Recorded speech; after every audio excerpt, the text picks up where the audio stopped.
الحمد لله نحمده ونستعينه ونستغفره ونؤمن به ونتوكل عليه ونعوذ بالله من شرور أنفسنا ومن سيئات أعمالنا من يهده الله فلا مضل له ومن يضلل فلا هادي له ونشهد أن لا إله إلا الله وحده لا شريك له ونشهد أن سيدنا وسندنا وحبيبنا وشفيعنا ومولانا محمدا عبده ورسوله صلى الله تعالى عليه وعلى آله وأصحابه وبارك وسلم. أما بعد فأعوذ بالله من الشيطان الرجيم. بسم الله الرحمن الرحيم. قل إن كنتم تحبون الله فاتبعوني يحببكم الله ويغفر لكم ذنوبكم والله غفور رحيم. وقال تعالى وإنك لعلى خلق عظيم. وقال النبي صلى الله عليه وسلم لا يؤمن أحدكم حتى يكون هواه تبعا لما جئت به أو كما قال عليه الصلاة والسلام. صدق الله وصدق رسوله النبي الكريم. حضرات الکرام، خصوصاً ہمارے محترم بزرگ دوست مولانا نذیر احمد صاحب رحمۃ اللہ کاتب، قاری عبداللطیف صاحب اور دیگر علماء کرام، قراء اعظام اور میرے محترم بزرگ دوستوں، ترتیب تو یہی تھی کہ آخر میں بیان کی، لیکن میں نے مولانا سے درخواست کی کہ مجھے چونکہ تھکن بہت ہے اور تقریباً 2 مہینے سے میں سفر میں، پہلے باہر کا سفر تھا، پھر آ کر اندرون کے سفر شروع ہو گئے. میں نے کہا یہ تو ہمارے گھر کا پروگرام ہے، اس میں تو تکلف کی ضرورت نہیں ہے، جلدی ہو جائے تاکہ ہم جلدی بستر تک پہنچ جائیں اور آرام ہو جائے. اللہ ان کو جزائے خیر دے. اس لیے یہ نہ سمجھنا میرا بیان ختم ہو تو پروگرام ختم ہو جائے گا. پورا پروگرام میں آخر تک شریک ہوں آپ لوگ، یا آپ لوگ پابند ہو. میں سمجھا پیر صاحب مرید غیب ہوتا ہوں، ایسا نہ کرنا.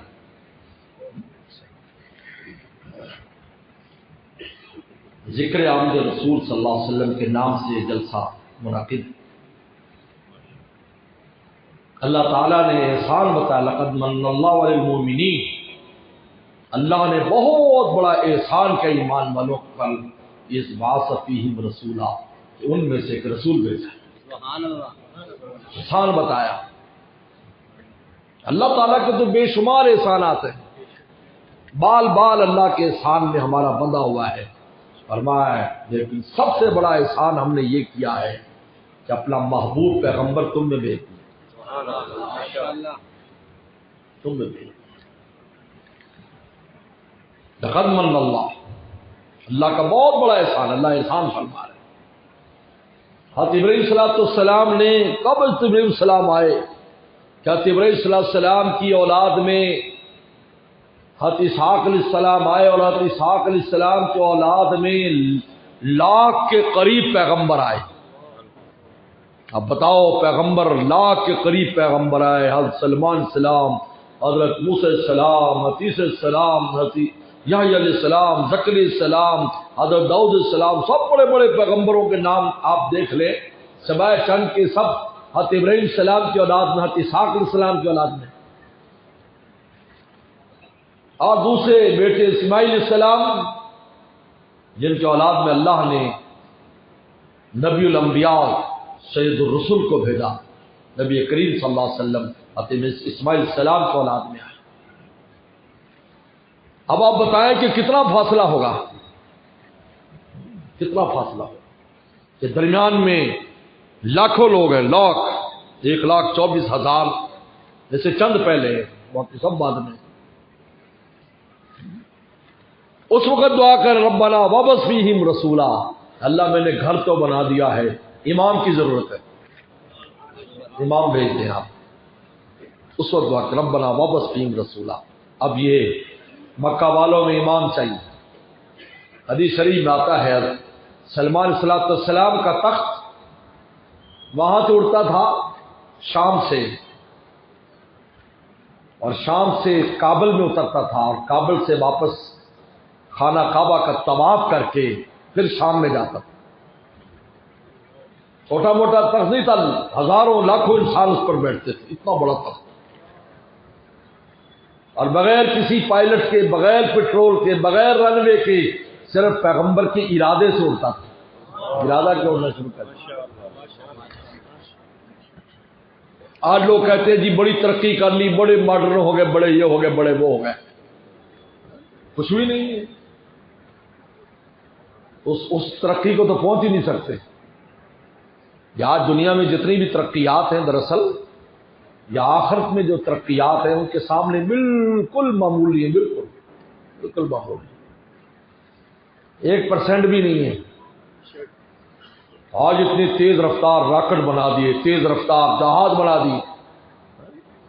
جبریل صلی اللہ علیہ وسلم سدرۃ المنتہا پر رہتے ہیں،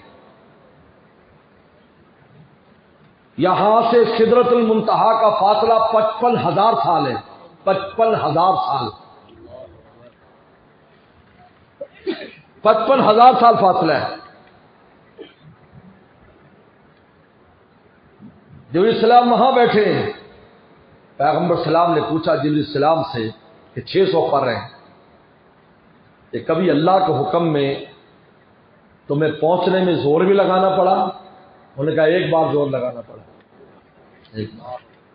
کیا کب؟ کہ میں سدرۃ المنتہا پر تھا، اور ادھر بھائیوں نے کنویں میں یوسف السلام کی رسی کاٹی، اور مجھے حکم ہوا میرا یوسف گرنا نہیں چاہیے۔ کہا میں نے 600 پر کھولے اور زور لگایا، اور میں نے یوسف کو گرنے سے پہلے پکڑ کر پتھر پر بٹھا دیا۔ قرآن مجید نے اس کی تفصیل بیان کی ہے اور تسلی دی، ایک وقت آئے گا تو ان بھائیوں کو بتائے گا کہ انہوں نے تیرے ساتھ کیا کیا ہے۔ اب بتاؤ اتنا تیز رفتار کوئی چیز آج تک بنی ہے؟ نہیں بن سکتی۔ سب سے زیادہ روشنی تیز ہے، روشنی کی رفتار سب سے زیادہ تیز ہے، لیکن اللہ نے فرشتوں کی رفتار اس سے بھی آگے رکھی۔ اس لیے جنتی کو جنت میں کوئی بٹن دبانا نہیں پڑے گا، زبان سے کہنا بھی نہیں، دل میں بات آئے گی کہ یہ جو پرندہ بیٹھا ہے یہ روسٹ ککڑ بن کے میرے سامنے آ جائے، وہ روسٹ ہو کر سامنے آئے گا، حالانکہ زبان سے کچھ نہیں کہا، صرف دل کے ارادے پر اللہ تعالیٰ فیصلہ کن فیکون اپنے خاص اختیارات میں سے جنتی کو اختیار دے دیں گے۔ لیکن کس کو؟ جو دنیا میں مولا پر فدا ہوگا، اس کو آخرت میں مولا اپنا خاص اختیار میں سے حصہ عطا فرمائے۔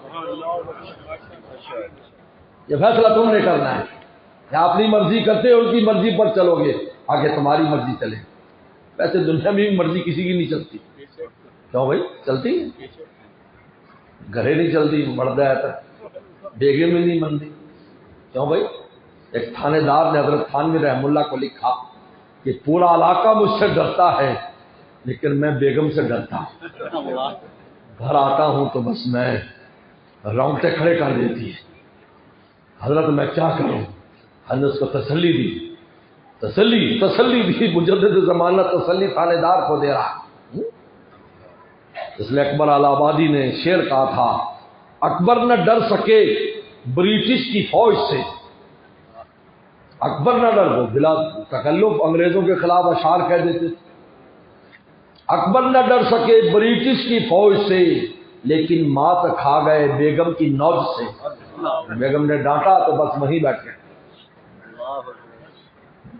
ملا جیمن رحمت اللہ علیہ کا بڑا مشہور واقعہ ہے، کہ ایک بار بیگم نے سالن پکایا تو اس میں نمک وغیرہ کم یا زیادہ کر دیا. ملا جیون رحمۃ اللہ علیہ اور ملا جیون عالمگیر کے استاد تھے. اس پر مجھے ایک اور واقعہ بھی یاد آیا، بھولنا نہیں بھی جہاں سے گاڑی، چونکہ بہت اہم واقعہ ہے اور آج کس کی ضرورت ہے. میں پہلے واقعہ بیان کر کے پھر یہ بیان کرتا ہوں. ملا جیون رحمۃ اللہ علیہ جب عالمگیر 50 سال ان کی حکومت رہی اور پورے 50 سال میں وہ جہاد میں مشہور رہے. یہ ہمارے بادشاہ تھے، 50 سال ہمیشہ تلوار بندی رہتی اور میدان میں رہتے. تو پورے 5 سال کے لیے جہاد میں گئے احمد آباد، گجرات اور بمبئی کی طرف. مرہٹے اس طرف ہوتے ہیں، مرہٹوں کا مشہور جو ان کے ساتھ مغلوں کے ساتھ یہ ہندو لوگ تھے. ہندوؤں میں جو سخت جان قوم ہے وہ مرہٹے لوگ ہیں، یہ گجرات کی طرف کے لوگ ہیں. اب بھی سب سے زیادہ ظلم و ستم مسلمانوں پر وہیں کے لوگ کرتے ہیں.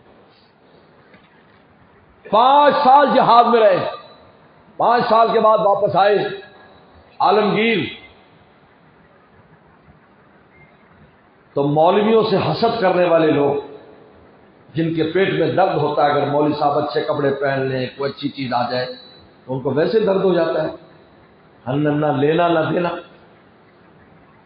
یہ عجیب بات ہے. تو نے دیکھا ملا جیون ان 5 سالوں میں بہت ترقی کر لیا، زمینیں بنا لی، یہ ہو گیا وہ ہو گیا، اچھے گھوڑے موڑے رکھ لیے. یہ تو انہوں نے فوراً شکایت لگائی، بادشاہ صاحب آپ کے جانے کے بعد آپ کے استاد نے پتہ نہیں کیا کیا ہے، ساروں سے ان کے تعلقات ہیں، پتہ نہیں اس خزانے میں سے کیا کچھ چیزیں ٹھگی مار کر لی. یہ تو دیکھو جی اس کو تو اتنی گاڑیاں، اتنے گھوڑے بنا لی، اتنا یہ کر لیا، اتنا وہ کر لیا، اتنی زمین ذمہ دار بن گئے، حالانکہ اتنا کچھ نہیں تھا، 5 سالوں میں ایسا کر لیا. اچھا، بادشاہ نے کہا ہم احتساب کریں گے. اپنے استاد کو طلب کر لیا، آ جاؤ. انہوں نے کہا بھائی یہ تو نے کیسے ترقی کی؟ شکایت آئی ہے 5 سال پہلے اتنا اثاثے نہیں تھے، 5 سال میں اتنے اثاثے بن گئے، اتنی جائیدادیں بن گئی، وہ بھی دلی میں. ملا جیون نے ایک بات کہی کہ اس کی وجہ سے یہ سارا کچھ ہوا، یہ اس کی برکت ہے. وہ بات بعد میں بتاؤں گا میں. انہوں نے کہا اچھا. انہوں نے کہا چلو پھر میں بتاتا ہوں کہ یہ برکت والی چیز کیوں ہوئی. تو ایک بنیے کو طلب کیا. ایک بنیا بڑا مشہور بنیا تھا، تاجر تھا دلی میں، اس کو بلایا. انہوں نے کہا چلو اپنا حساب کتاب دکھا پورے 5 سال کا. اب بنیوں کی عادت ہے کہ وہ ہر چیز کو لکھتے ہیں، اگر ایک پائی بھی خرچ کریں گے تو لکھیں گے، یہ ان کی عادت ہے. ایک ایک چیز پورا ریکارڈ ہوگا ان کے پاس. وہ بتا رہا ہے جی یہ بادشاہ ایک جگہ پر لکھا ہے کہ 4 آنے مزدور کو دیے. تفصیل نہیں، ہر جگہ تفصیل ہے. فلاں مزدور فلاں بن فلاں فلاں محلے میں رہتا ہے، اس نے میری یہ مزدوری کی، اس کو میں نے 4 آنے دیے، میں نے 8 آنے دیے، میں نے 2 آنے دیے. لیکن اس کے آگے نام نہیں لکھا ہوا، ایک مزدور لکھا ہے. تو بادشاہ نے کہا کہ ٹائم لکھا ہوا ہے رات کے 1 یا 2 بجے کا، اور دیے اس کو جناب 4 آنے، لیکن مزدور کا نام نہیں ہے. تو بادشاہ نے کہا کہ یہ یہاں پر تفصیل نہیں ہے. تو اس نے کہا جی میں کہا یہ کیسے، ایک تو رات 1-2 بجے کون سی تو نے مزدوری کرائی، اور پھر مزدور کی تفصیل سامنے نہیں ہے. انہوں نے کہا دراصل بات یہ ہوئی کہ سردیوں کا موسم تھا، اچانک بارش شروع ہو گئی، اور اتنی تیز بارش ہوئی کہ میرے کمرے کی چھت ٹپکنے لگی. تو میں پریشان ہو گیا کہ دوسرے کمرے میں اپنا سامان منتقل کروں یا برآمدے میں منتقل کروں. اب میں اکیلا کچھ نہیں کر سکتا. بیٹھ جاؤ بیٹا، بٹھا دے اس کو، بیٹھ جاؤ. جس کو پیسے دینے اکٹھا کرتا رہے، بعد میں دے دینا، اندر نہیں آنا، کوئی ہلے نہیں اپنی جگہ سے ورنہ بیان بند ہو جائے گا. انہوں نے کہا کہ یہ تو میں باہر جھانکا تو سرکاری جو بتی لگی تھی لیمپ، اس زمانے میں بھی اسٹریٹ لائٹ مسلمانوں کے ہاں ہوتی تھی، مسلمان حکمرانوں نے، اس میں دیا جل رہا تھا. تو اس بارش میں اس کے نیچے ایک آدمی کھڑا تھا. میں نے آواز دی مزدور مزدور، نے کہا مزدور کا جلدی کر، آ کر میرے ساتھ تعاون کر. اس نے سارا میرا سامان نکلوایا اور میں نے اس کو پیسے دیے. میں نے کہا تیرا نام کیا ہے؟ کہا کہ نام پوچھنے کی ضرورت نہیں ہے, لا میری مزدوری دے. اور وہ چلا گیا. اس کے بعد کہا کہ کھاتا بند کر, بس تو چلا جا. کہا کہ ملا دیوان یہ وہ 4 آنے تھے جو جہاد میں جانے سے پہلے میں نے آپ کو ہدیہ کیے تھے, یہ ساری اس کی برکت ہے. وہ مزدور میں تھا, میں مزدور تھا, میں نے مزدور. یہ مال حلال کی طاقت ہے میرے دوست.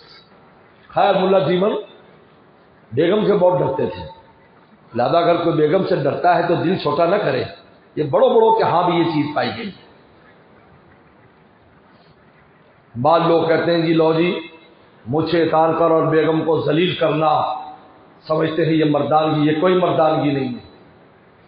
اگر یہ مردانگی ہوتی تو حضرت عمر رضی اللہ تعالیٰ عنہ نہ کہتے اللہ کا نبی کیا بات ہے, میں جب اجازت لے کے گھر آتا ہوں حفصہ کی آواز نہیں نکلتی اور میں باہر سے سوچتا ہوں کہ آپ کے سامنے اتنی اونچی بول رہی ہوتی ہے.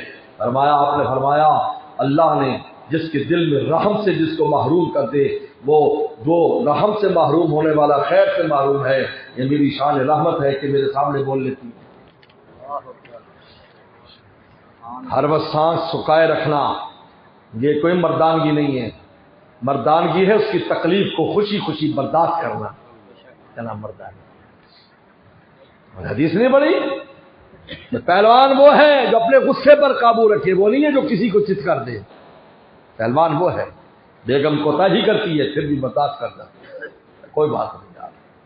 میری بھی تو بیٹی اگر کہیں ہے تو وہ بھی اس سے بھی ہو جاتی ہے. کیا بات ہے. اللہ تعالیٰ نے یہ تعلق رحمت کا تعلق ہے, محبت کا تعلق ہے.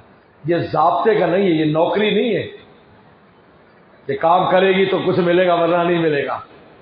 یہ ضابطے کا نہیں, یہ رابطے اور محبت کا تعلق ہے. لوگ کہہ دیں نہیں جی حضرت گڈی دے 2 پہیے نے 2 ٹائر نے, میں کہ پھر ایک ٹریکٹر دا ٹائر ہے تو دوجا موٹر سائیکل دا ہے تو گڈی سیدھی کیویں چلے گی؟ بولو دونوں کو برابر ہوگا تو چلے گی. تو ملا جیون اب انہوں نے سالن میں نمک زیادہ کر دیا تو کہنا تھا بھی نمک زیادہ ہے, تو اپنے شاگرد کے پاس گیا, عالمگیر کے پاس کہ کچھ فوجی موجی ذرا سپاہی مجھے دے دو 8-10. وہ تلواریں لے کر ساتھ ہے, ابھی کیا کارروائی کرنی ہے. 2 چھت پہ چڑھا دیے, 2-3 ساتھ لے کر. تو بیگم ڈر گئی کہ بادشاہوں کا پتہ نہیں ہوتا, کبھی بھی ان کا دماغ خراب ہو سکتا ہے. یہ کہتے ہیں بادشاہ اور شیر کی اگاڑی سے بچو اور گدھے کی پچھاڑی سے بچو. شیر کے سامنے جاؤ گے پنجہ مار دے گا, وہ چھوڑے گا نہیں چاہے کتنا بھی سدھایا ہوا ہو, کتنا سدھایا ہوا ہو. میں افریقہ گیا, انہوں نے کہا جی حضرت یہ شیر سدھایا ہوا ہے, دیکھو انگریز اب بھی جا رہے ہیں اور ہاتھ پھر رہے ہیں, آپ بھی چلو. میں نے کہا یہ میں نے بڑے بزرگوں سے بات سنی ہے کہ شیر کی اگاڑی سے بچو, کیا پتا میں جاؤں تو سب بھی شیر آ گیا میرے سامنے اور مجھے, یہ تو سارے گدڑ ہیں, میں تو ایمان والا شیر ہوں, تو شیر کو کہاں برداشت کرتا ہے. بہت اچھا بھی آپ نے حضرت خوب بات کی. میں نے کہا نا میں دور سے دیکھ لینا کافی ہے بھائی, قریب بھی نہیں جانے اس کے. گدھے کی پچھاڑی تو بادشاہوں کا بھی یہی ہے, ذرا بھی دماغ وہ ہوا اور قتل کر دو. انہوں نے کہا شاید بادشاہ کو کچھ ہو گیا. تو گھر آئے, گھر جا کر کہا بیگم صاحبہ ان کا کیا ہوا سرتاج کیا بات ہے؟ انہوں نے کہا نمک آج زیادہ ہے سالن. انہوں نے کہا ویسے کہہ دیتے. کہا کہ نہیں ہمت ہی نہیں تھی, یہ لایا ہوں تو میں نے ہمت پیدا ہو. کیا بات ہو رہی تھی.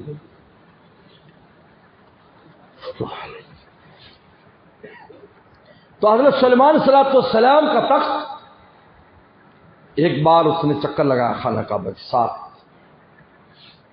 تو خانہ کعبہ سے آواز آئی, اے اللہ اتنا عظیم الشان تیرا پیغمبر ہے, اس کو یہاں کیوں نہیں بسا دیتا؟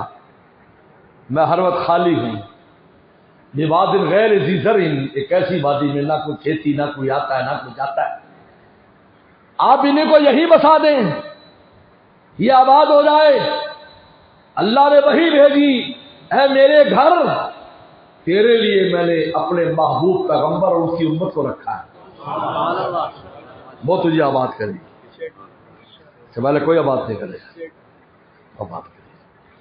اس لیے جب سے اللہ تعالیٰ نے مکہ بنایا ہے اور مدینہ شریف بنایا ہے, وہاں کسی کی حکومت کا جھنڈا نہیں لہرایا. اگر جھنڈا سب سے پہلے وہاں پر لہرایا ہے تو رسول اللہ صلی اللہ علیہ وسلم کا جھنڈا لہرایا. کسی کو حکومت نہیں آئی. نہ مکہ میں کبھی حکومت رہی نہ مدینہ میں. بڑے بڑے لوگ آئے, ابرہہ جیسا آیا تباہ ہو گیا. سکندر کے بارے میں نے خود پڑھا تاریخ میں. سکندر نے کہا میں نے پوری دنیا فتح کر لی, آپ کے پاکستان تک آیا. سکندر پاکستان تک آیا, ہندوستان تک آیا ہے. دنیا میں کوئی جگہ سکندر نے نہیں چھوڑی. تو اس نے کہا کہ لیکن سنا ہے کہ مکہ کسی نے فتح نہیں کیا, میں اس کو فتح کروں گا. انہیں مکہ کا رخ کیا, راستے میں موت کے ہاتھوں مفتوح ہو گیا. وہاں لکھا ہے کہ فتح کے لیے نکلا تھا سارا مفتوحن, لیکن موت نے اس کو فتح کر لیا. اس مکہ میں اگر جھنڈا لہرائے گا تو رسول اللہ کا لہرائے گا. ابراہیم سے دعا کہ ربنا وابعث فیہم رسولا, اے اللہ ایک رسول ان میں بھیج دیجیے, امام بھیج دیجیے. کبھی مکہ پر کسی کو حکومت نہیں ہوئی. یہی وجہ ہے کہ جب پیغمبر سلام نے مکہ فتح کیا, پورا عرب اس انتظار میں تھا کہ اگر اللہ کا نبی نہ ہوئے, پیغمبر نہ ہوئے, ابرہہ کی طرح ان کے لشکر کو تباہ کر دیا جائے گا. اور اگر کچھ نہیں ہوا, یہ سچا نبی ہے, یدخلون فی دین اللہ افواجا, جب کچھ نہیں ہوا تو فوج در فوج سارے قبیلے مسلمان ہوئے. اور مدینہ یہ بھی کبھی فتح نہیں ہوا, یہاں بھی کسی کی حکومت نہیں ہے. اوس اور خزرج آپس میں لڑتے رہتے تھے, کسی حکومت قائم نہیں. وہاں طبہ بادشاہ آیا. طبہ بادشاہ نے کہا مدینہ فتح نہیں ہو, میں فتح کروں گا. یمن سے آیا, یمن کا بادشاہ طبہ. قرآن نے طبہ کا ذکر کیا. 2 مہینے تک جنگ لڑتا رہا. دن بھر جنگ ہوتی, شام ہوتی تو مدینہ والوں کی طرف سے دیگیں پک کر آتی. دیگیں پک کر آتی. وہ کہتے ہیں تم عجیب لوگ ہو, دن کو لڑتے ہو, شام کو مہمانی کرتے ہو. کہا یہ ہماری غیرت ہے اور یہ ہمارے اخلاق ہے. غیرت ہے کہ ہم تجھے پتہ نہیں کرنے دیں گے, یا میرے اخلاق ہے تم ہمارے مہمان ہو. 2 مہینے کی جنگ کے بعد وہ عیسائی تھا, اس نے اپنے پادری بلائے ملک سے. انہوں نے کہا دیکھو تو صحیح یہ شہر کیوں فتح نہیں ہو رہا, حالانکہ معمولی سے معلوم ہوتا ہے, معمولی سے بات کیوں فتح نہیں ہو رہا. پادریوں نے کتابیں دیکھی, تورات اور انجیل دیکھی. انہوں نے کہا یہاں پر اللہ کے آخری پیغمبر نے آنا ہے, اس کو کوئی فتح نہیں کر سکتا. پھر اس نے خط لکھا پیغمبر سلام کے لیے, جس خط کا ذکر مولانا ادریس صاحب نے سیرت مصطفیٰ میں کیا ہے. اور خط لکھ کر ایک سونے کی نلکی میں رکھا اور کہا اپنی اولاد سے, اولاد میں کچھ لوگوں کو ٹھہرایا کہ یہ خط اس کو دے دینا. وقت گزرتا رہا, مکان 2 منزلہ بنایا, یہاں تک کہ حضرت ابو ایوب انصاری اسی کی نسل میں سے ہے. ابو ایوب انصاری 7ویں 8ویں نسل میں جب پیدا ہوئے, پیغمبر سلام آئے, انہوں نے خط پیش کیا, کہا یہ مکان بھی آپ کا ہے اور یہ خط میں ہمارے بڑوں نے آپ کو سلام کہا. بڑے تفصیلات موجود ہیں. تو پیغمبر سلام اصل میں اپنے گھر میں ٹھہرے تھے, لیکن آپ نے پھر ابو ایوب انصاری کو دیے رکھا اور اگلے دن مسجد بنا دی. پیغمبر سلام نے ہجرت کے بعد 5 دن میں 3 مسجدیں بنا دی. سوموار کو نبی کریم صلی اللہ علیہ وسلم پہنچے تھے مدینہ شریف, اسی دن مسجد قباء کی بنیاد ڈالی. 4 دن کے بعد جمعے کو درمیان میں تھے ابھی, تو جمعے کا حکم نازل ہوا, سورہ جمعہ نازل ہوئی, مسجد جمعہ بن گئی. اور شام کو آپ وہاں پر پہنچے تو اگلے دن فرمایا سامنونی بحائطکم ھذا, اس زمین کی مجھ سے سودا کرو. یہاں مسجد کو رسول اللہ کی نگاہ نے دیکھ لیا, یہ وہ جنت کا ٹکڑا ہے, جو جنت کا ٹکڑا ہے جس کو ریاض الجنہ کہتے ہیں. ما بین بیتی و منبری روضۃ من ریاض الجنہ, میرے ممبر کے درمیان جو ٹکڑا ہے وہ جنت کا ٹکڑا ہے. میں ایک بار وہاں پر حاضر ہوا, جب پہلی بار حاضر ہوا, حضرت مولانا سید آفتاب عالم صاحب رحمۃ اللہ علیہ, جو حضرت مولانا سید بدر عالم میٹھی رحمۃ اللہ علیہ, بہت بڑے محدث تھے, بہت بڑے محدث, استاد الکل سراج المحدثین ان کا خطاب ہے. ان کے بیٹا صاحبزادے ہیں, اور یہ بہاول نگر کا جامع العلوم جو مدرسہ ہے دراصل یہ سید بدر عالم میٹھی رحمۃ اللہ کا قائم کردہ ہے. ہمارے والد صاحب تو ان کے شاگرد تھے, تو شاگرد کو جب یہاں سے مدینہ شریف 1948 میں ہجرت کی تو شاگرد کے ذمہ لگا دیے نیاز محمد تیرا جنازہ یہاں سے نکلنا چاہیے، میں مدینہ جا رہا ہوں۔ 1948 میں مدینہ شریف چلے گئے، جنت البقیع میں دفن ہے، اور ان کا نام جنت البقیع کی کس فہرست میں لکھا ہوا ہے میرے دوست؟ مولانا آفتاب عالم صاحب نے بتایا ہمارے والد صاحب رحمۃ اللہ علیہ کی قبر 6 مہینے بعد اکھاڑی گئی، کیونکہ وہاں پر ہر آدمی کو دفن ہونا ہے، جگہ تھوڑی ہے، لہذا 6 مہینے کے بعد ہڈیاں جمع کر کے ایک قبر میں رکھ دیتے ہیں کہ جنت بقیع میں ہی رہے، لیکن اب پورے قبر کی ضرورت نہیں ہے، قبر صاف کر کے ایک جگہ، اور اس کی شرعن اجازت ہے، شرع اس کی اجازت ہے کہ اگر جگہ کی قلت ہو تو اس طرح ہڈیوں کو احترام کے ساتھ ایک جگہ پر کئیوں کو دفن کر دے۔ تو 6 مہینے کے بعد قبر اکھاڑی، حضرت کا کفن بھی میلا نہیں ہوا تھا، پھر 6 مہینے گزرے، پھر قبر اکھاڑی تو کفن میلا نہیں ہوا، پھر قبر 6 مہینے یعنی وفات کے 1.5 سال کے بعد قبر اکھاڑی، حضرت بالکل تر و تازہ اسی طرح تھے، کیونکہ بچوں کو بھی بلایا جاتا تھا، اولاد کو بلایا جاتا تھا کہ بھئی ہم تمہارے والد کی قبر کھود رہے ہیں، جب دیکھتے حضرت ویسے چہرہ ایسے جیسے سویا ہوا ہے، تو انہوں نے بند کر کے جو صحابہ کی فہرست ہے اس میں نیچے نام لکھا سید بدر عالم بیٹھی، تاکہ یہ وہ قبریں ہیں جن کو پھر کبھی نہ اکھاڑا جائے۔ مولانا آفتاب عالم صاحب سے پوچھا گیا کہ حضرت یہ واقعہ انہوں نے میرے شیخ حضرت شاہ حکیم اختر صاحب کو بتایا، انہیں پوچھا کہ اپنے والد کو اتنی بڑی فضیلت کیسے ملی؟ فرمایا قرآن کے ادب کی وجہ سے، قرآن مجید کا اتنا ادب کرتے تھے کہ ان کے پوتے پڑ پوتے نواسے پر نواسے حافظ قرآن اگر کبھی آ جاتا اور وہ لیٹے ہوتے حالانکہ بیمار تھے تو اپنے پاؤں سکیڑ لیتے تھے تاکہ اس کے سینے میں قرآن ہے، مجھے پاؤں دراز کرتے ہوئے شرم آتی ہے۔ حضرت صحیح آتا، آج تو ہم مولویوں کو حافظوں کو قاریوں کو جو منہ میں آئے بک دیتے ہیں، قیامت کے دن پتہ چلے گا ایک ایک مولوی سارا کچھ تمہارا لے جائے گا، پھر کہ مولوی صاحب منت ہے تہاڈی معاف کر دو سامنے، یہی معافی کرا لو، ایسی بات نہ کرو، بہت خطرناک بات ہے۔ آج ہمارا سیاسی مزاج بن گیا، جس کو چاہیں ہم جو منہ سے کہہ دیں، میاں ایسی بات نہیں ہے، لابارس نہ سمجھو، یہ دین کے خادم پورے عالم میں، آج اگر دین قائم ہے تو دین کے خادموں کی وجہ سے۔ ابھی 1 مہینے کا برطانیہ سے میں ہو کر آیا ہوں، گلی گلی محلے محلے مسجدیں مدرسے ہیں، حفاظ علماء قراء ہی خدمت کر رہے ہیں۔ میں افریقہ گیا، جنگلوں میں حافظ قاری بیٹھ کر دین قرآن مجید کو پڑھا رہے ہیں، پوری دنیا میں کوئی جگہ ایسی نہیں، فیجی سے لے کر اور کینیڈا تک اور جو ہے ساؤتھ افریقہ تک، آپ کہیں چلے جائیں، دین پڑھنے والے دین کو سکھا رہے ہیں، عالم حافظ قاری۔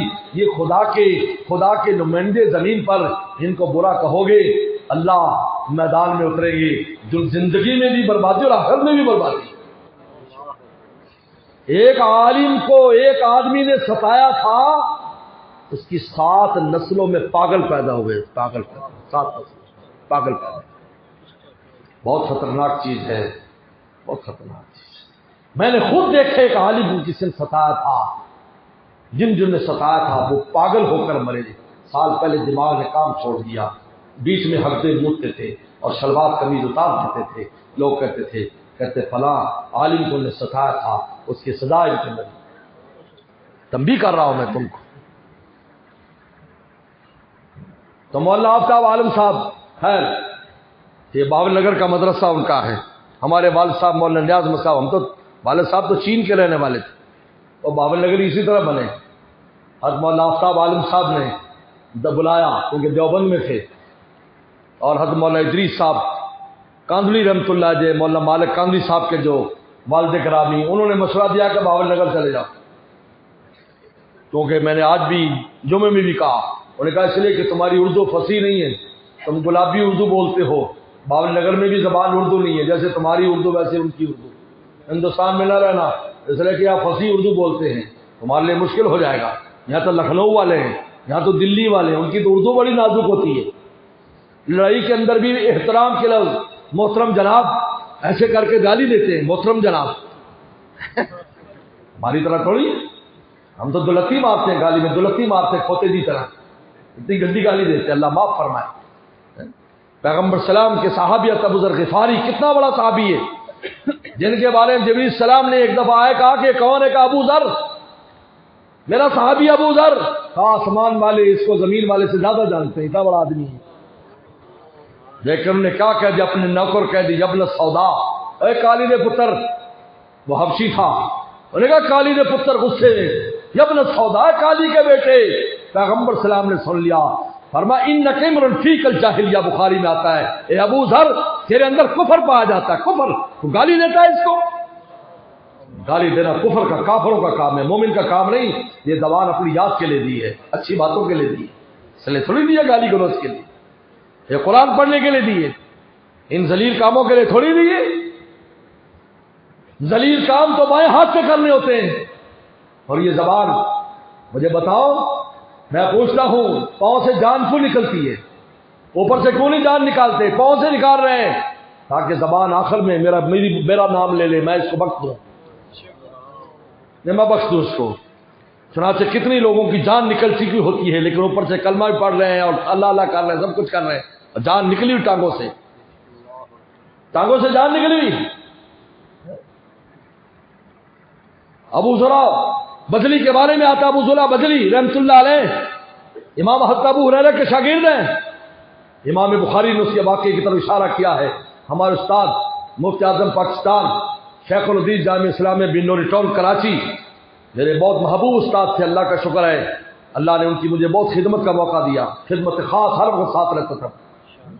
حضرت مفتی ولی حسن ٹونکی رحمۃ اللہ نے ہمیں واقعہ سنایا، کیا یہ ابو ذرا بجلی بیمار ہیں، ایک آدمی آتا ہے 1000 میل کا سفر کر کے حدیث سننے کے لیے، یہ حدیث سننے کے شوق تھا 1000 میل کا، اور حدیث کون سی حدیث؟ یہ تھی من کان آخر کلام لا الہ الا اللہ دخل الجنہ، یا ابو ہریرہ کی روایت رضی اللہ تعالیٰ عنہ کہ جس کا آخری کلام کلمہ طیبہ ہوگا وہ جنت میں داخل ہوگا۔ یہ حدیث اس کو پتہ چلا کہ یہ حدیث ابو ہریرہ سے وہ سننے والے ہیں، تو کہا میں ان سے سن لوں تاکہ میرے درمیان ایک استاد ایک صحابی رسول اللہ کے درمیان دو بندے ہوں، تاکہ میں رسول اللہ کے قریب پہنچ جاؤں۔ یہ قریب پہنچنے کے بہانے دیکھو، ایک اللہ والا تھا رسول اللہ کا عاشق، روٹیاں بیچا کرتا تھا، روٹیاں، وہ روٹیاں ہماری والی روٹیاں نہیں تھی جو فوراً سوکھ جائیں، ایک موٹی روٹی ہوتی پورے مہینہ چلتی ہے۔ ہمارے والد صاحب کا جو وطن ہے چین میں، وہاں بھی یہ روٹی مہینے میں ایک دفعہ روٹی پکے گی اور پورا مہینہ کھائی جائے گی، اور بالکل تازہ بتازہ، تازہ بتازہ وہ روٹی پورے مہینہ چلتی، ہماری تو سوکھ جاتی۔ تو وہ روٹیاں بیچتا تو جو بس 2-3 دن پرانی ہوتی وہ سستی مل جاتی تھی، لوگ جو غریب ہوتے وہ پرانی لے لیتے تھے، کیونکہ وہ تو بسکٹ کی طرح کئی دن تک چلتی تھی، ورنہ افغانستان میں جا کر دیکھ لو وہاں بھی ایسی روٹی ملتی ہے، بسکٹ بنا کے کھاتے ہیں کعبے کے اندر۔ میں نے کہا یار اس سے کیسے ان سے جیتیں گے جو بسکٹ کے اندر روٹی کو بسکٹ بنا کے کعبے کے اندر کھاتے ہوں، ان سے کیسا جیتا جائے گا؟ وہ ڈبل روٹی مکھن کھانے والے کیسے جیت سکتے ہیں؟ وہ تو مکھن کی طرح نرم ہے اور ایک روٹی کی طرح یہ بھی کڑک ہے۔ تو وہ عاشق رسول صلی اللہ علیہ وسلم تھا، عاشق رسول تھا، وہ روٹیاں بیچتا تھا، پرانی روٹی ڈبل قیمت کی بیچتا تھا اور تازہ سستی بیچتا تھا۔ لوگوں نے کہا یار عجیب آدمی ہے، پرانی مہنگی باسی اور یہ سستی۔ انہوں نے کہا تم باسی اور تازہ کو دیکھتے ہو، میں قیمت لگاتا ہوں کہ رسول اللہ کے زمانے کے قریب کتنی ہے روٹی، کل والے کا فاصلہ آج سے کم ہے اس لیے قیمت زیادہ ہے، پرسوں والے کا اس سے کم ہے اس سے زیادہ ہے، ترسوں والے اس سے کم اس سے زیادہ ہے۔ پہلے صحابہ اس لیے جاتے تھے تاکہ رسول اللہ کے حدیث کا فاصلہ کم ہو جائے۔ اب حدیث تو سنی تھی، اس نے پہنچ گئے، دروازہ کھٹکھٹا، طالب علم آیا، کیا بات ہے؟ اور کہا میں نے حدیث سننے کے لیے بڑی دور سے آیا، فلاں ملک سے آیا ہوں، اور کہا استاد جی کی طبیعت بہت خراب ہے، بس کسی لمحے دنیا سے چلے جائیں گے، کسی لمحے چلے جائیں گے۔ انہوں نے کہا نہیں بار میری چلو زیارت تو کرا دے۔ حضرت اندر سن رہے ہیں، کہتے ہیں حضرت کی ٹانگوں سے جان نکل چکی تھی، ہاتھ نے اشارہ کیا کہ اس کو بلاؤ، جلدی بلاؤ، اس کو جلدی بلاؤ۔ کہتے ہیں زندگی میں انسان، حدیث شریف میں آتا ہے تموتون کما تحیون، تمہاری موت ویسے آئے گی جیسے تم زندگی بسر کرو۔ ہمارے شیخ نے فرمایا کہ ان کے ناز آباد میں ایک آدمی کنڈکٹر تھا، جب مرنے لگا تو وہ کنڈکٹری کے نام لینا تھا، کماڑی صدر کماڑی، لوگ کہتے کلمہ پڑھو کماڑی صدر کماڑی صدر، ایسے کرتے بھائی لاہور لاہور لاہور لاہور کرتا بھائی۔ ایک وکیل تھا، کبھی نماز و قریب نہیں، مرنے لگا کہتا آرڈر آرڈر آرڈر فلاں قانون فلاں قانون، بھائی یہ منہ پر یہی بات ہے اس کی، جج تھا آرڈر آرڈر کرتے مر گیا۔ حدیث پوری زندگی پڑھائی، ان کا بلاؤ، ان کا جی حضرت میں نے حدیث نے فرمایا سند پڑھو پہلے، سند پر تو نے میری مجھ تک سند پہنچا اپنی۔ ان کا مجھے فلاں استاد نے فلاں 8-10 آدمیوں کا نام لیا، انہوں نے آپ سے روایت سنی، فرمایا ٹھہر جا، پھر اس آواز میں یعنی ادھر جان نکل رہی ہے، فرشتے اپنا کام کر رہے ہیں، لیکن جن کے دل قوی ہوتے ہیں دونوں عالم سے ان کا رابطہ ہوتا ہے۔ انہوں نے فرمایا میں نے حضرت ابو ہریرہ رضی اللہ عنہ سے سنا، انہوں نے رسول اللہ سے سنا، من کان آخر کلامہ لا الہ الا اللہ، بس اتنا کہا تو حضرت کی جان نکل گئی، دخل الجنہ نہیں کہہ سکے۔ ہمارے استاد فرماتے تھے کہ امام راضی آدھی حدیث اس لیے لایا ہے کہ میاں زندگی ایسی بسر کرو، لا الہ زبان پر ہو، جنت میں چلا جائے، دخل الجنہ، جنت میں چلا ہو گیا جنت میں، دخل الجنہ۔ تو خیر حق مولا آفتاب صاحب نے ریاض الجنہ کے بارے میں فرمایا، مجھے نصیحت کی، آپ لوگ بھی سن لو، اللہ تعالیٰ انشاءاللہ سب کو حاضری کا موقع دے، مجھے بھی دے، آپ کو دے۔ فرمایا جب ریاض الجنہ میں چلا جائے 2 رکعت نماز پڑھے، پھر یوں دعا کرے، اے اللہ یہ جنت کا ٹکڑا ہے اور آج میں جنت میں آ گیا، اور جو جنت میں آ جائے گا تو کبھی نہیں نکالے گا، آج فیصلہ فرما دیں کہ میں کبھی نہیں نکلوں گا۔ آپ دیکھو گے عجیب عنوان ہے، زندگی میں جنت کے اعمال بڑھتے چلے جائیں گے۔ اور دوسرا، اے اللہ جنتی جو مانگے گی ان کو ملے گا، جو مانگے گی ان کو ملے گا، میں جنتی ہوں، میرے فلاں فلاں کام کر دے، لیکن ٹھک ٹھک تیرے کام نہ ہو تو پھر کہنا مولانا صاحب نے صحیح نہیں بتایا، کر کے تجربہ کر کے دیکھ، بہت فائدہ ہوا۔ خود بھی ان پر عجیب غلبہ رہتا تھا، میں گیا خوب باتیں سنائیں، لیکن میں اپنے شیخ کے ساتھ دوبارہ حاضر ہوا مولانا آفتاب صاحب کے ساتھ، تو کبھی وہ بات فرماتے کبھی وہ فرماتے، تو حضرت نے کہا کہ جب کوئی میرے پاس مدینہ شریف میں ملنے کے لیے آتا ہے، وہ پاکستان یا ہندوستان سے، وہ حضرت ہندوستان کے تھے، پاکستان میں بھی رہے تھے، تو میں اس کو بات نہیں کرنے دیتا، باتیں سناتا رہتا ہوں، آداب بتاتا ہوں، مدینہ میں رہنے کے طریقے بتاتا ہوں، بات نہیں کرنے دیتا، اس لیے کہ اس کے منہ سے کوئی ایسی بات نہ نکل جائے کہ مدینے والا مجھ سے ناراض ہو جائے۔ اور ہم جاتے ہیں مکہ مدینہ میں اور ہماری زبان ہی نہیں رکتی، وہ یہ جنرل نے کر دیتا ہے، فلانے نے کر دیتا ہے۔ ایک دفعہ میں حج پہ گیا اور اس وقت جس ہوٹل میں میں لفٹ سے نیچے آ رہا تھا ظہر کی نماز کے لیے مسجد نبوی میں ڈال، تو اسی وقت میاں والی کے کچھ حاجی صاحبان جو روزے پر پہلی حاضری کے لیے جا رہے تھے، ہم تو حاضری دے چکے تھے، ہم تو نماز کے لیے جا رہے تھے، تو وہ سارے حاجی آپس میں کیا بات کر رہے ہیں، یا ٹکر میں کی بنسی، وہاں کس بات ہے، یعنی ٹکر کا کیا بنے گا، ٹکر میں کی بنسی، وہ جنت آیا نہیں، ٹکر میں کی بنسی، وہ اوپر سے 7ویں 8ویں منزل سے ٹکر دا کی بنسی، ٹکر دا کی بنسی۔ اور میں ان کے حاجی صاحب اور کچھ خوف خدا کرو، جب 5 ریال آدھی جیب تو لا دے تو اتنے مدینے چ روٹی کھائی نہیں تو پھر ہی تمہیں گھاٹا نہیں ہے، کیونکہ حاجی جو خرچ کرتا ہے وہ ڈبل ہوتے انہوں لب جاتا ہے، تو تصا روزے تے حاضری دین جا رہے ہو اور درود شریف پڑھو، ٹکر دا کی بنسی، ٹکر دا کی بنسی۔ اللہ کا مہمان ہے، رسول اللہ کا مہمان ہے، روٹی ہی فکر حاجی کو کہ یار یہ روٹی میرا جنٹ نے کہا تھا روٹی دوں گا، وہ روٹی نہیں دی اس نے، پاکستان میں فون کر رہا ہے، اس کو گالیاں دے رہا ہے، استغفر اللہ۔ اور میاں تو دیکھ تو صحیح تو ہے کہاں، مدینہ فرمایا مدینہ بھٹی کی طرح ہے، انسان کے میل کو ایسے نکال دیتا ہے جس طرح بھٹی لوہے اور سونے اور چاندی کے میل کو نکالتی۔ مجھے یہ واقعہ بالکل تازہ واقعہ، پچھلے سفر میں مجھے ایک سعودی دوست نے بتایا، کہا کہ ہمارے ایک دوست تھا بخارا سے آیا ہجرت کر کے، کہا بس میں ہجرت کر کے اب مدینہ میں ہی رہوں گا ہمیشہ، مال و اسباب بھی بیچ کے آ گیا، ہم نے رہنے کا انتظام کیا، ہم سے تعلق تھا، ہم نے انتظام کیا اس کا مدینہ شریف میں۔ 2 دن کے بعد کہنے لگا مجھے واپس جانا ہے۔ ہم نے کہا کیا بات ہے بھائی، ابھی تو نے کہا تھا، پھر واپس کیوں جانا ہے؟ انہوں نے کہا روزے سے آرڈر ہو گیا کہ نکل جاؤ۔ مجھے کیوں؟ کہا میں نے رات کو دودھ پیا مدینہ شریف کا، تو اس کے اوپر ملائی گہری نہیں تھی کیونکہ وہاں گائے کا دودھ استعمال ہوتا ہے. تو میں نے کہا وہ میرے بخارا کے اندر جو وہ دودھ ہوتا ہے اس کی ملائی تو بہت موٹی ہوتی ہے، یہاں ملائی مزیدار نہیں ہے. رات کو رسول اللہ خواب میں آئے، انہوں نے کہا جاؤ بخارا میں ملائی چاٹو، نکلو میرے مدینے سے. اور اگر رسول اللہ کسی کو کہہ دے اور وہ حکم پر عمل نہ کرے، ایمان بھی سلب ہو جاتا ہے.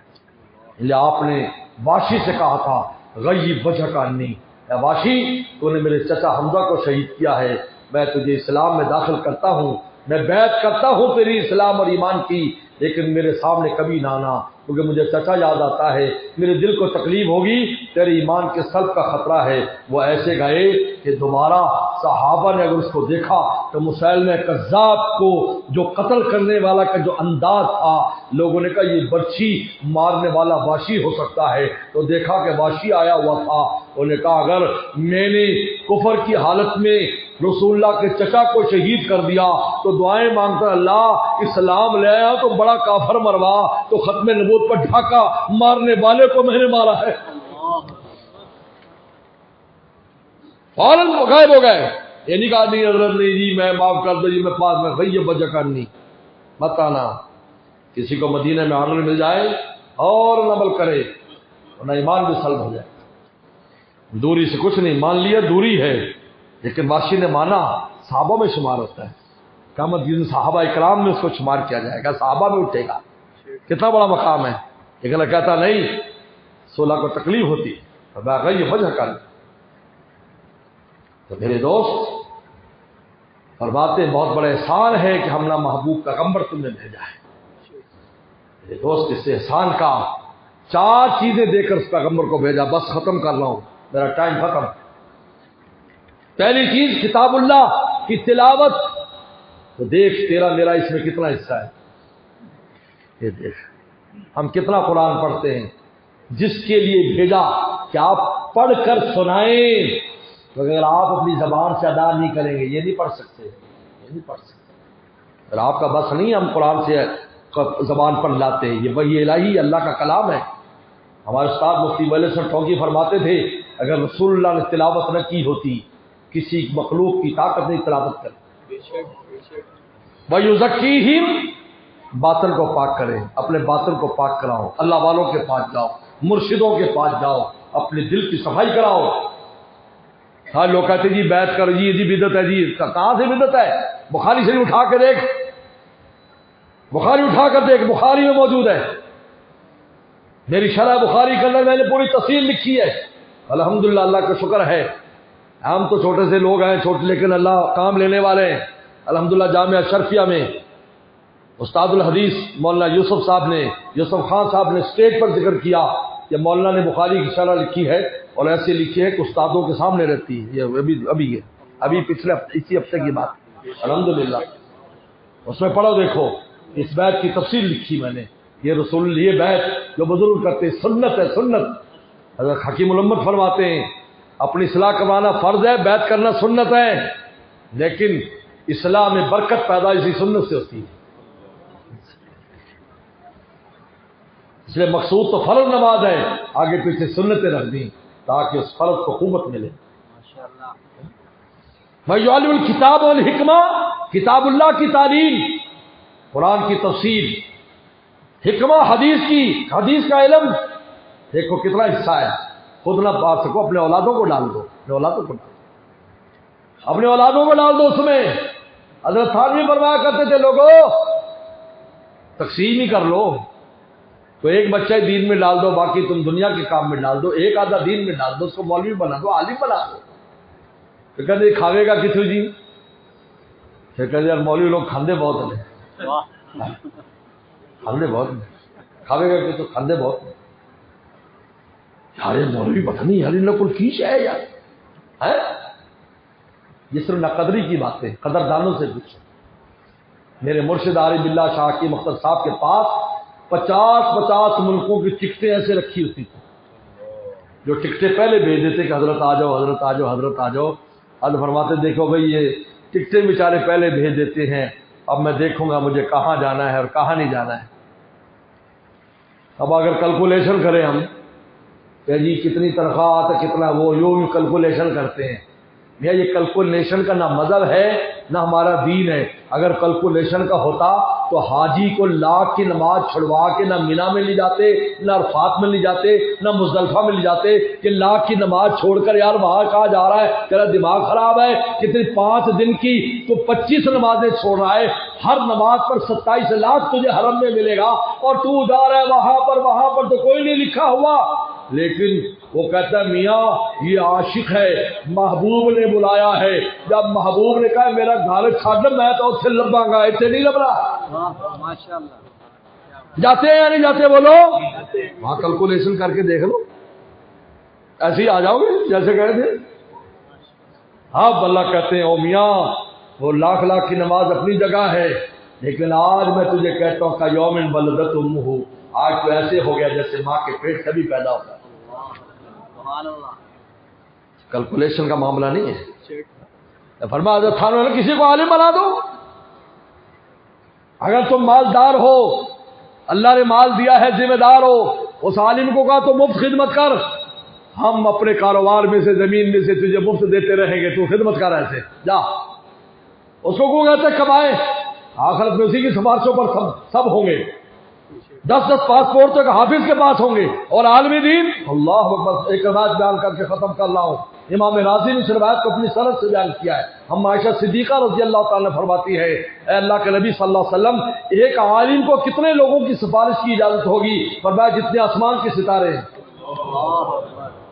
امام راضی نے نقل کیا اس حدیث کو، لیکن اس کی مرضی ہے 10 کی کرے، 20 کی کرے، 100 کی کرے، 50 کی کرے، جتنے بھی کرے، لیکن ایک عالم آسمان کی ستاروں جتنے لوگوں کی سفارش کرے، رسول اللہ تعالیٰ فرمایا اس کو قبول فرمائے گے، ان کو جنت دے دیں گے۔ تو آج کیوں نہیں ایسا کر لیتے کہ عالموں سے ایسا تعلق ہو، کل کو کام آ جائیں۔ علامہ قلیوبی نے لکھا ہے کہ ایک آدمی کو جہنم میں لے جا رہے ہوں گے، وہ محلے دار ہوگا، عالم کا کدے عالم نے پوچھا نہیں، انہوں نے کدے چاپ ہوا اتنا انہوں کدے خبر نہیں، تو وہ جب جنت میں جا رہا ہوگا پرسرات پر چڑھے گا تو اس کی نظر پڑے گی محلے دار کے، وہ کہے گا مولانا صاحب، ویسے دیکھے گا، انہوں نے کہا میں پھنس گیا، میرے لیے سفارش کر دو، آپ کی آج سنی جا رہی یہاں پر۔ تو وہیں سے اللہ تعالیٰ دربار میں درخواست کرے گا یہ میرا محلے دار ہے، اللہ فرمائے کہ وہیں سے اپنے ساتھ اس کو لے جاتے ہیں۔ یہ علامہ قلیوبی نے روایت نقل کی ہے۔ یعنی کتاب الحکمہ، کتاب اللہ کی تعلیم، حدیث کی تعلیم اپنے بچوں کو دلاؤ، اور ان پڑھنے والوں کے ساتھ تعلق رکھو۔ کل یہ نہ کہنا ہمیں کسی نے بتایا نہیں، ان سے تعلق رکھو، یہ کام آنے والے ہیں۔